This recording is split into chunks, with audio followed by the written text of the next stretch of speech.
वालेकुम स्टूडेंट्स। आज हम स्टार्ट करने जा रहे हैं फर्स्ट ईयर का चैप्टर नंबर 5 जिसका नाम है सर्कुलर मोशन। देखते हैं कि इस चैप्टर में हमने करना क्या है। चलिए इसका फर्स्ट टॉपिक देखते हैं, सर्कुलर मोशन। सबसे पहले तो हम देखेंगे कि सर्कुलर मोशन है क्या। The motion of an object in a circular path is called circular motion. In circular motion, the direction of the body continuously changes. अब देखिए बेटा, वो कह रहा है कि जब कोई बॉडी सर्कल में मूव करती है तो हम कहते हैं कि बॉडी सर्कुलर मोशन परफॉर्म कर रही है। इसके अलावा सर्कुलर मोशन में बॉडी जो है वो मुसलसल अपनी डायरेक्शन चेंज करती है। देखें, लेट्स सपोज ये हमारे पास एक सर्कल है, ठीक है। हमारे पास ये एक सर्कल है जिसका रेडियस क्या है r। देखिए बेटा, रेडियस क्या चीज़ होती है? सर्कल के सेंटर से उसके एजेस तक का जो डिस्टेंस होगा वो क्या कहलाएगा? r, ठीक है। अब यहाँ से यहाँ तक का डिस्टेंस भी r होगा। सेंटर से यहाँ लाइन ड्रॉ कर लो, ये भी r कहलाएगा। यहाँ लाइन ड्रॉ कर लो, ये भी r कहलाएगा। उसके बाद आपने क्या करना है, आपने एक रॉड लेना है। ये जो आपको लाइन नज़र आ रही है ना, ये आपके पास क्या है? रॉड। आपने एक रॉड लेना है और ये जो पॉइंट P है बेटा, ये एक पार्टिकल है, ठीक है। ये क्या है? एक पार्टिकल है। आपने क्या करना है, आपने एक रॉड लेना है, रॉड के एक एंड के साथ पार्टिकल को अटैच करना है और दूसरे एंड को सर्कल के सेंटर के साथ अटैच करना है। तो बेटा, जब ये पार्टिकल P सर्कल में मूव करेगा तो इसका मतलब है कि पार्टिकल P जो है वो सर्कुलर मोशन परफॉर्म कर रहा है। देखिए बेटा, जब पार्टिकल P मूव करेगा तो इसकी डायरेक्शन, जब इस तरफ जाएगा तो इसकी डायरेक्शन ये होगी। फिर देखिए डायरेक्शन डाउनवर्ड होती जाएगी, फिर डायरेक्शन जो है वो राइट फेस पर हो जाएगी, फिर अपवर्ड डायरेक्शन में हो जाएगी। तो देखिए हर पॉइंट पर डायरेक्शन जो है वो चेंज हो रही है। तो यही वजह है, कहा जाता है कि जब कोई बॉडी सर्कुलर मोशन परफॉर्म करती है तो हर डायरेक्शन, हर पॉइंट पर उसकी डायरेक्शन जो है वो चेंज होती है। तो बेटा, इसकी एग्जांपल्स में क्या आ जाता है, आप किसी स्टोन को स्ट्रिंग के साथ बांध के घुमाओ तो वो भी सर्कुलर मोशन परफॉर्म करेगा। इसी तरह सैटेलाइट्स जो हैं वो भी अर्थ के अराउंड ऑर्बिट्स में रिवॉल्व करते हैं। इलेक्ट्रॉन्स, एटम्स के अराउंड इलेक्ट्रॉन्स जो हैं वो भी सर्कुलर मोशन परफॉर्म करते हैं। सीडीज़ जो होती हैं, जब आप इसको लैपटॉप या जो है कंप्यूटर में इंसर्ट करते हो तो वो भी सर्कुलर मोशन परफॉर्म करती है। इसी तरह सीलिंग फ़ैन वगैरह जो है, इनकी मोशन भी सर्कुलर मोशन ही कंसीडर की जाती है। तो चलिए बेटा, सर्कुलर मोशन की कुछ टर्म्स जो हैं उनको हम डिस्कस करते हैं। फर्स्ट वन है एंगुलर डिस्प्लेसमेंट। तो बेटा, एंगुलर डिस्प्लेसमेंट की सबसे पहले डेफिनेशन देखते हैं ताकि क्लियर हो जाए कि एक्चुअली इसमें होगा क्या। The angle subtended at the centre of a circle, मतलब ऐसा एंगल जो सर्कल के सेंटर से लिया जाए बाय अ बॉडी, जो कि बॉडी, जाहिर सी बात है एंगल सर्कल के सेंटर से लिया जा रहा है और वो बन किस वजह से रहा है? बॉडी की वजह से। कौन सी body? Moving along the circumference in a given time, मतलब जो कि सर्कल के सर्कमफेरेंस के अंदर मूव कर रही है, ठीक है। एक ऐसी बॉडी जो सर्कल के सर्कमफेरेंस के अंदर मूव कर रही है और सर्कल के सेंटर के साथ जो एंगल बनाएगी वो एंगल क्या कहलाएगा? Angular displacement. क्या कहलाएगा? Angular displacement.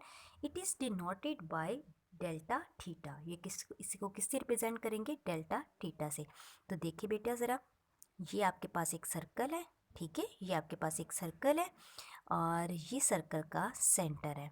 तो देखिए सबसे पहले आपकी बॉडी जो है वो यहाँ होगी। आपने यही वाला केस लेना है, ठीक है। आपने एक रॉड दिया हुआ है, रॉड के साथ एक पार्टिकल जिसका मैस m है और उस पार्टिकल का नाम क्या है? p है। उसको आपने एक रॉड के साथ अटैच किया हुआ है और जिस सर्कल में पार्टिकल रोटेट कर रहा है उस सर्कल का रेडियस क्या है? r। और पार्टिकल रॉड का जो एक एंड जो है वो आपने सर्कल के सेंटर के साथ कनेक्ट किया हुआ है। तो बेटा देखिए यहाँ भी ऐसा ही है। पहले आपका पार्टिकल जो है वो यहाँ था, फिर वो गिवन टाइम t में, ठीक है। टाइम आपने रख देना, कोई भी टाइम हो सकता है, 2 सेकेंड, 3 सेकेंड, 4 सेकेंड, तो हम उसको सिंपल कह रहे हैं टाइम t। टाइम t में आपका पार्टिकल मूव करते हुए इस पॉइंट P1 पर पहुंच गया। ठीक है, टाइम t में आपका पार्टिकल यहाँ से मूव करते हुए यहाँ पहुंच गया, तो बेटा उसने x एक्सिस के साथ जो एंगल बनाया वो बन गया थीटा। अभी भी सर्कल का रेडियस जो है वो r ही है, तो बेटा उसके बाद सर्कल का बेटा रेडियस भी r है और जो आपने रॉड लिया हुआ उसकी लेंथ भी क्या है, r है। तो देखिए बेटा, आप यहाँ से सर्कल के सेंटर से यहाँ तक लाइन ड्रॉ करते हो तो वो भी सर्कल का रेडियस ही कहलाएगी। ठीक है, और यहाँ जो पार्ट आपने रॉड लिया हुआ उस रॉड की लेंथ भी कितनी है, r है। मतलब जो सर्कल का रेडियस है रॉड की लेंथ भी उतनी ही आपने ली है। जाहिर सी बात है, सर्कल के रेडियस जितनी ही रॉड की लेंथ होगी तो आप उसको सेंटर के साथ उसके अटैच करके उसको जो है वो रोटेट करवा सकते हो। तो इसलिए आपने जो भी रॉड लेना है, जो भी स्ट्रिंग लेनी है, उसकी लेंथ जो है वो सर्कल के रेडियस के इक्वल होनी चाहिए। तो चलिए बेटा, फिर P1 और P2 ये दो पॉइंट्स हैं। आपका पार्टिकल जो है वो P1 पर पहुंच गया है, अब वो P2 पर जाएगा। तो देखिए बेटा, एक्स एक्सिस से पॉइंट P तक का डिस्टेंस ज़्यादा है, P1 से P2 तक का डिस्टेंस जो है वो कम है। तो P1 से P2 तक जाने में टाइम भी कम लगेगा, तो हम कहेंगे डेल्टा t टाइम में पार्टिकल जो है वो P1 से P2 तक पहुंचा, और ये जो एंगल बना P1 से P2 के दरमियान जो एंगल बना ये क्या कहलाएगा, डेल्टा थीटा। तो यही बेटा एक्चुअली डेल्टा थीटा ही हमारे पास एंगुलर डिस्प्लेसमेंट है। ये जो थीटा बना है वो टाइम t के लिए, डेल्टा थीटा बना है वो हमारा डेल्टा t के लिए बना। तो बेटा अगर हम एक्स एक्सिस से मतलब यहाँ से स्टार्टिंग पॉइंट से लेकर एंडिंग पॉइंट तक एंगल देखें तो बेटा वो हमारे पास बनेगा थीटा प्लस डेल्टा थीटा। मतलब इस एंगल को और इस एंगल को हम ऐड कर देंगे तो हमारे पास टोटल एंगल जो है वो आ जाएगा। तो t प्लस डेल्टा t में एंगल बनेगा थीटा प्लस डेल्टा थीटा। तो ये जो डेल्टा थीटा है ये हमारे पास है एंगुलर डिस्प्लेसमेंट। तो अब एक दफ़ा ये भी देख लें, consider a body of mass m moving in a circular path of radius r. Suppose this motion is taking place by attaching the particle p at the end of the massless rigid rod.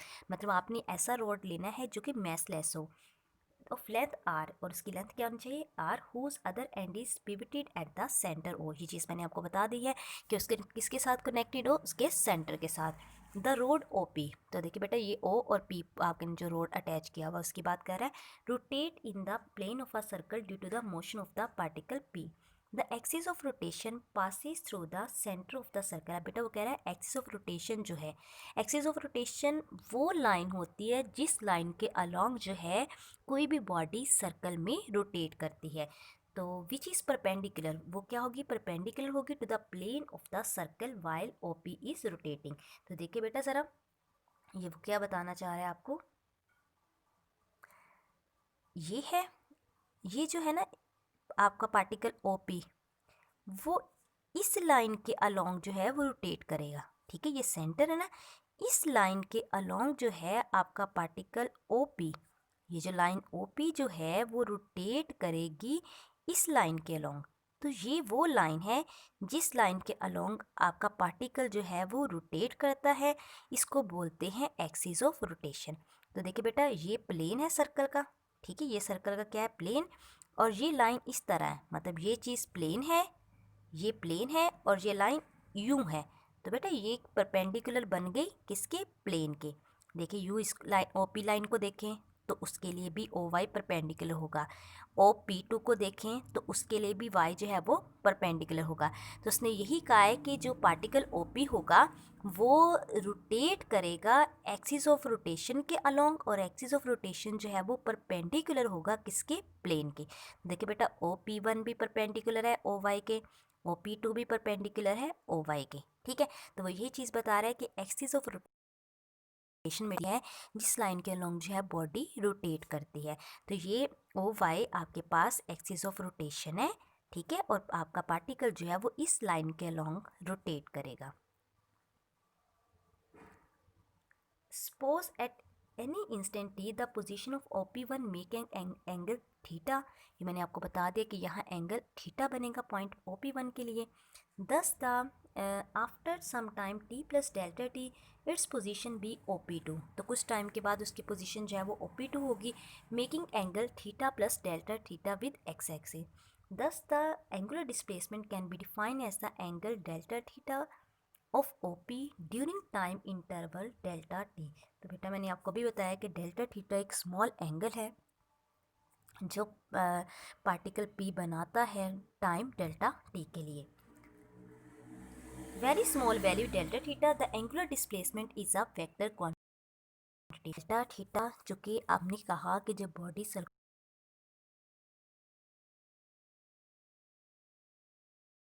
Motion करती है और इसी तरह उसके according ही delta theta, तो इसलिए angular displacement भी एक वेक्टर क्वांटिटी है। डायरेक्शन साइन कन्वेंशन क्या है? कहते हैं कि the for clockwise rotation of OP the angular displacement delta theta is positive while for clockwise rotation the angular displacement delta theta is negative. तो बेटा वो ये कहना चाह रहा है अगर पार्टिकल इस डायरेक्शन में मूव करता है, ठीक है, यूँ मूव करता है, तो बेटा ये डायरेक्शन बनती है क्लॉकवाइज, ठीक है। ये कौन सी डायरेक्शन बन रही है? Anti clockwise. देखिए यहाँ 12, फिर 11, फिर 10, 9, 8, 7, ठीक है, ये बन गई एंटी क्लॉकवाइज।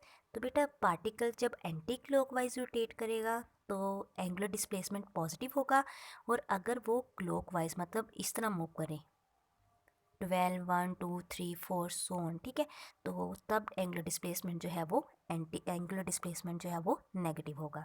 अच्छा बेटा यहाँ एक और बात का जिक्र हुआ है, सर्कमफेरेंस। सर्कमफेरेंस क्या होता है बेटा? सर्कल, ये जो मतलब यहाँ से स्टार्टिंग पॉइंट आपका, यहाँ से बॉडी मूव करते हुए जब यहाँ तक दोबारा पहुँचेगी तो ये सर्कल का सर्कमफेरेंस कहलाएगा। मतलब टोटल एरिया जो होगा सर्कल का वो उसका सर्कमफेरेंस कहलाता है, और ये इक्वल होता है 2πr के। तो क्लॉकवाइज के लिए, जो एंटी क्लॉकवाइज के लिए एंगुलर डिस्प्लेसमेंट पॉजिटिव होगा, और क्लॉकवाइज के लिए एंगुलर डिस्प्लेसमेंट जो है वो नेगेटिव होगा। ये आपने इस चीज़ को अच्छे से याद रखना है। अब है डायरेक्शन ऑफ एंगुलर डिस्प्लेसमेंट। बेटा आपने एंगुलर डिस्प्लेसमेंट की डायरेक्शन बतानी है, तो उसका क्या है? grasp the axis of rotation in the right hand rule with fingers curling in the direction of the rotation, then the erect thumb indicate the direction of the angular displacement। तो बेटा ये देखें, ये चीज़ एक्सिस ऑफ रोटेशन है, ठीक है ना, इसी पॉइंट के लॉन्ग जो है वो बॉडी रोटेट कर रही है। बेटा ये जो एक्सिस ऑफ रोटेशन है ये आपने अपने सीधे हाथ में पकड़ना, जैसे इसने पकड़ा हुआ है। तो जो आपकी कल फिंगर्स होंगी, ठीक है, देखिए इसकी कल फिंगर जो है वो एंटी क्लॉकवाइज डायरेक्शन में है। जो कल फिंगर्स होंगी वो रोटेशन शो करेगी पार्टिकल की, कि पार्टिकल किस डायरेक्शन में मूव कर रहा है। तो अभी आपने देखा पार्टिकल जो है वो एंटी क्लॉकवाइज मूव कर रहा है, ठीक है, पार्टिकल इस डायरेक्शन मतलब यू पार्टिकल मूव कर रहा है। तो देखिए उसकी फिंगर्स भी इसी डायरेक्शन में, और ये जो थंब नज़र आ रहा है इरेक्ट थंब है, ये आपको बताएगा एंगुलर डिस्प्लेसमेंट की डायरेक्शन, ठीक है। जो इरेक्ट थंब जो है वो आपको एंगुलर डिस्प्लेसमेंट की डायरेक्शन बताएगा। इसका बेटा सिस्टम इंटरनेशनल यूनिट जो है वो रेडियन है, ठीक है। इसका ये जो डेल्टा थीटा है इसका यूनिट क्या है? रेडियन। और इसको जो है वो लिखा जाता है, it is the angle subtended by an arc at the centre of the circle whose length is equal to the radius of the circle. तो जाहिर सी बात है इसने ये कहा है कि ये वो एंगल है जो सर्कल के सेंटर पर बनता है, और इसका मतलब लेंथ जो है वो सर्कल के रेडियस के इक्वल आती है। तो मैंने आपसे पहले कहा है कि आपने जो भी स्ट्रिंग लेनी है, जो भी रॉड लेना है, उसकी लेंथ जो है वो सर्कल के रेडियस के इक्वल होनी चाहिए। तो बेटा इसके कुछ और यूनिट्स भी हैं, डिग्री भी है, रेवोल्यूशन भी है, और इसका आपने याद रखना है इसकी कोई डायमेंशन नहीं होती। डायमेंशन के लिए हमारे पास सिर्फ 3 चीज़ें होती हैं। एक है हमारे पास जो है मैस के लिए हम m लगाते हैं, मैस के लिए हम ले लेते हैं m, और लेंथ के लिए l ले लेते हैं, और टाइम के लिए हम t ले लेते हैं। चूँकि थीटा जो है वो डिस्प्लेसमेंट है, एक एंगुलर डिस्प्लेसमेंट है, तो इसके लिए बेटा ना हम l यूज़ कर सकते हैं, ना हम इसके लिए m यूज़ कर सकते हैं, ना t, इसलिए इसकी कोई भी डायमेंशन नहीं होती। तो यहाँ तक था हमारा एंगुलर डिस्प्लेसमेंट। अब बेटा हमने देखना है कि relation between linear displacement and angular displacement. Linear displacement और एंगुलर डिस्प्लेसमेंट में क्या फ़र्क है? आपको पता है लीनियर डिस्प्लेसमेंट क्या होता है? जब बॉडी स्ट्रेट लाइन में मूव करती है या सर्कल में, मतलब सर्कुलर मोशन परफॉर्म नहीं करती, वैसे सर्कुलर पाथ जो है उसको उसकी वो मोशन परफॉर्म करती है या फिर रैंडम मोशन परफॉर्म करती है, तो वो जो डिस्प्लेसमेंट कवर करती है उसको हम लीनियर डिस्प्लेसमेंट कहते हैं। लेकिन जब बॉडी सर्कुलर मोशन परफॉर्म करते हैं, मतलब एक फिक्स एक्सिस के अलोंग, बेटा आपने याद रखना है सर्कुलर मोशन होती है मतलब एक होती है एक बॉडी जो है वो एक सर्कुलर पाथ में मूव करती है, ठीक है। तो वो और चीज़ है, वो लीनियर मोशन में आ जाती है, लीनियर मोशन की टाइप्स में आ जाती है। लेकिन सर्कुलर मोशन का मतलब है कि बॉडी एक फिक्स एक्सिस के अलोंग रोटेट करे। तो आपने अभी देखा कि रॉड का एक एंड जो है वो सर्कल के सेंटर के साथ अटैच था और बॉडी सर्कल के सेंटर के अराउंड रिवॉल्व कर रही थी, बॉडी सर्कल के सेंटर के अराउंड जो है वो रिवॉल्व कर रही थी। तो सर्कुलर मोशन यही चीज़ है, जब बॉडी किसी फिक्स एक्सिस के लॉन्ग मूव करती है तो वो सर्कुलर मोशन कहलाती है। Suppose S is the length of the circle of radius r which make an angle theta at the center of the circle। तो बेटा ये चीज़ मैंने आपको बताई है कि सपोज करें कि एक पार्टिकल जो है मूव कर रहा है एक ऐसे सर्कल में जिसका सर्कमफेरेंस क्या है S है या लेंथ क्या है उसकी S है। तो सर्कल का रेडियस क्या है R है और सर्कल जो है वो जब पार्टिकल P जो है वो रोटेट करता है P1 से P2 तक जाता है तो एंगल बनाता है थीटा। तो हम इस एंगल को लिख सकते हैं theta is equal to length of the arc और रेडियस ऑफ द सर्कल। बेटा लेंथ ऑफ द आर्क मतलब ये चीज़ जो वो P1 से P2 तक जाता है। बेटा यही चीज़ देखिए, अगर ये सेंटर है तो यहाँ से यहाँ तक का जो डिस्टेंस होगा ये चीज़, ठीक है, यहाँ से यहाँ तक का डिस्टेंस हम उसको ले लेंगे S और रेडियस ले लेंगे R। तो थीटा किसके इक्वल आएगा S ओवर R के। तो बेटा R यहाँ डिवाइड हो रहा है, ऊपर जाके आ जाएगा, इस साइड पे जाके आ जाएगा मल्टीप्लाई। तो S इज वहाँ से रिलेशन आ गया लीनियर डिस्प्लेसमेंट और एंगुलर डिस्प्लेसमेंट का। ऐसा आपके पास क्या है लीनियर डिस्प्लेसमेंट, आपने 9th की फिजिक्स में पढ़ा हुआ है। लीनियर डिस्प्लेसमेंट को ऐसे रिप्रेजेंट करते हो, आर आपके पास सर्कल का रेडियस और थीटा आपके पास क्या है एंगुलर डिस्प्लेसमेंट। तो लीनियर और एंगुलर डिस्प्लेसमेंट का रिलेशन आ गया। अब हमने पढ़ना है relation between radian and degree. Radian और डिग्री में क्या रिलेशन है। In one complete revolutions, the linear distance covered by a particle is equal to the circumference of the circle। तो देखिए बेटा, अगर पार्टिकल यहाँ से चलना स्टार्ट करता है और पूरा साइकिल कंप्लीट करके दोबारा पहुँचता है तो यहाँ जो टोटल लीनियर डिस्प्लेसमेंट s होगा वो इक्वल आएगा सर्कल के सर्कमफेरेंस के, जो कि इक्वल होता है 2πr के। किसके इक्वल होता है 2πr के। तो देखिए बेटा, यहाँ से थीटा निकालें, यहाँ से थीटा निकालना है आपने। Theta is equal to s equal to r theta. तो बेटा थीटा किसके इक्वल आएगा एस ओवर आर के। तो उसने ये लिखा हुआ है theta is equal to S over R, S की जगह 2πr, क्योंकि सर्कल पूरा सर्कमफेरेंस लेना है ना, तो 2πr और आर एज इट इज़। बेटा आर आर के साथ कट गया तो क्या आ जाएगा 2π रेडियन। 2π का मतलब बेटा ये पूरा सर्कल, 2π, 2π का मतलब 360, 2π का मतलब क्या होता है 360। तो यहाँ आ जाएगा 2π रेडियन इक्वल आ जाएगा 360 के, और 360 का मतलब ये पूरा एक साइकिल, ठीक है। बेटा जब बॉडी जो है वो जिस पॉइंट से चलना स्टार्ट किया है पहुंचेगी तो हम कहते हैं कि बॉडी ने अपनी एक रेवोल्यूशन जो है वो कंप्लीट कर ली। तो वंस पूरा सर्कल जो है वो 360 के इक्वल आता है, तो 360 का मतलब 1 रेवोल्यूशन। तो यहाँ आ जाएगा theta is equal 2π radian is equal to 360 degree is equal to 1 revolution. तो यहाँ 1 अगर बेटा यहाँ आपने 1 रेडियन निकालना हो तो 2π इधर मल्टीप्लाई हो रहा तो क्या क्या हो जाएगा डिवाइड, 360 ओवर 2π। तो 1 रेडियन निकालना बेटा 360 को डिवाइड कर दो 2 एज इट इज़, पाई की जगह क्या आ जाएगा 3.14। बेटा 2 एज इट इज़, यहाँ पाई जो है वो हम लेंगे 180, 180 को 2 के साथ मल्टीप्लाई करोगे तो 360 आएगा। लेकिन यहाँ जब लेना है 2 पाई तो आपने क्या करना है 2 एज इट इज़ पाई की जगह पुट कर दो 3.14। 360 को इन दोनों को मल्टीप्लाई करो, 360 को इस पर डिवाइड करो तो बेटा 1 रेडियन आपके पास आ जाएगा 57.3 डिग्री। तो ये आपके पास हो गया रेडियन के लिए, 1 radian is equal to 57.3 degree.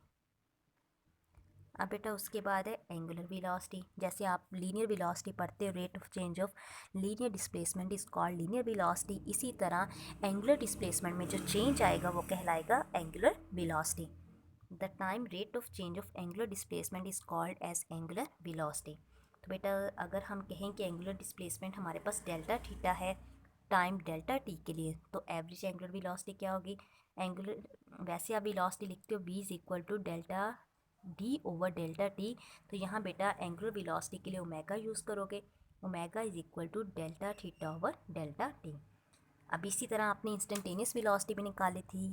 किसी भी लम्हे जो है वो नोट की गई वेलोसिटी जो है वो इंस्टेंटेनियस वेलोसिटी कहलाती है। तो बेटा एंगुलर वेलोसिटी में भी यही है कि जो लिमिटिंग वैल्यू होगी एंगुलर डिस्प्लेसमेंट की, आपने पीछे पढ़ा इंस्टेंटेनियस वेलोसिटी के लिए थर्ड चैप्टर में पढ़ा, the limiting value of delta D over delta T is called linear instantaneous velocity. तो अब चूँकि एंगुलर वेलोसिटी है, एंगुलर वेलोसिटी के लिए आप पढ़ोगे the instantaneous angular velocity can be define as the limiting value of delta theta over delta T as a time interval delta T. तो बेटा delta theta over delta T की limiting value जो होगी वो क्या कहलाएगी, इंस्टेंटेनियस एंगुलर वेलोसिटी। और यहाँ आपने कहना है delta T approaches to zero, delta T जो है वो अप्रोचेस टू ज़ीरो। तो omega instantaneous is equal to limiting value of delta T approaches to zero delta theta over delta T. तो ये आपके पास इंस्टेंटेनियस एंगुलर जो है एंगुलर वेलोसिटी आ जाएगी। इसकी डायरेक्शन, एंगुलर वेलोसिटी बेटा एक वेक्टर क्वांटिटी है, इसकी डायरेक्शन होगी along the axis of rotation. जिस एक्सिस के अलोंग बॉडी रोटेट करेगी वही इसकी डायरेक्शन होगी। और ये भी आप राइट हैंड रूल के अकॉर्डिंग बताओगे। राइट हैंड रूल अगेन आपने क्या करना है, एक्सिस ऑफ रोटेशन को अपने हाथ में पकड़ लेना है। तो जो कर्व फिंगर्स होंगी वो रोटेशन को रिप्रेजेंट करेंगी और इरेक्ट थंब जो होगा वो वेलोसिटी की डायरेक्शन बता देगा। द सिस्टम इसका जो सिस्टम इंटरनेशनल यूनिट है वो है रेडियन पर सेकंड। थीटा का यूनिट क्या भी पढ़ा आपने रेडियन पढ़ा। टाइम का यूनिट क्या होता है, सेकंड। तो रेडियन पर सेकंड जो है वो आपके पास एंगुलर वेलोसिटी का यूनिट हो गया। इसको हम मेजर करते हैं रेवोल्यूशन पर मिनट में या डिग्री पर सेकंड में, और इसकी डायमेंशन होती है पर टाइम। ठीक है, पर जो है पर टी कह सकते हो, पर टाइम कह सकते हो। ठीक है, चलिए, क्योंकि अभी आपने कहा कि एंगुलर वेलोसिटी की तो डायरेक्शन हो, एंगुलर डिस्प्लेसमेंट की डायरेक्शन तो होती ही नहीं है, तो इसका मतलब ये है कि एंगुलर डिस्प्लेसमेंट की डायरेक्शन रहने देते हैं। पीछे बचता है टाइम, टाइम के लिए क्या आ जाएगा, सेकेंड। ठीक है, टाइम के लिए क्या आ जाएगा, सेकेंड। तो सेकेंड को हम टी के साथ लिखेंगे तो पर टी की डायमेंशन हो जाएगी। उसके बाद है बेटा एंगुलर एक्सेलरेशन। जिस तरह आप लीनियर एक्सेलरेशन में पढ़ते हो the rate of change of velocity, linear velocity is called acceleration. इसी तरह the time rate of change of angular velocity, angular velocity में जो change आएगा वो क्या कहलाएगा, angular acceleration. The time rate of change of angular velocity is called angular acceleration. and average angular acceleration क्या होगा बेटा, इसमें जैसे आप इलेक्ट्रिक फ़ैन को ऑफ करते हो तो एंगुलर वेलोसिटी जो है वो इंक्रीज़ होती है। फ़ैन को ऑफ करते हैं तो एंगुलर वेलोसिटी जो है वो इंक्रीज़ होती है। क्यों? क्योंकि बॉडी जो है वो खुद को स्टेबल करने की कोशिश करती है, बॉडी जो है वो रेस्ट पर आने की कोशिश करती है। जिस तरह आपने सिंपल हार्मोनिक मोशन में पढ़ा था, बिल्कुल सेम केस है। If omega F I is the initial angular velocity, अगर बेटा ओमेगा आई को हम लीनियर इनिशियल वेलोसिटी ले लें और ओमेगा एफ को हम फाइनल वेलोसिटी ले लें फॉर टाइम टी आई और टी एफ के लिए, तो तब एवरेज एंगुलर एक्सेलरेशन हम लिखेंगे T F minus T I. इस can be define as the ratio of total change in angular velocity to the total time interval. तो जैसे आप डिस्प्लेसमेंट को, एंगुलर डिस्प्लेसमेंट को डेल्टा थीटा से रिप्रेजेंट कर रहे हो, एंगुलर वेलोसिटी को आप ओमेगा से रिप्रेजेंट कर रहे हो, तो इसी तरह बेटा एक्सेलरेशन को आप अल्फ़ा से रिप्रेजेंट करोगे। ठीक है, एंगुलर एक्सेलरेशन को आपने अल्फ़ा से रिप्रेजेंट करना है। Alpha is equal to omega F minus omega I.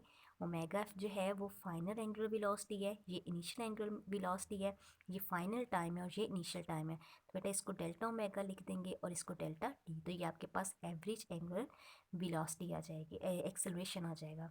Instantaneous angular acceleration, तो बेटा इसमें भी जो ओमेगा जो है ओमेगा ओवर टाइम की जो लिमिटिंग वैल्यू होगी वो क्या कहलाएगी, इंस्टेंटेनियस एक्सेलरेशन।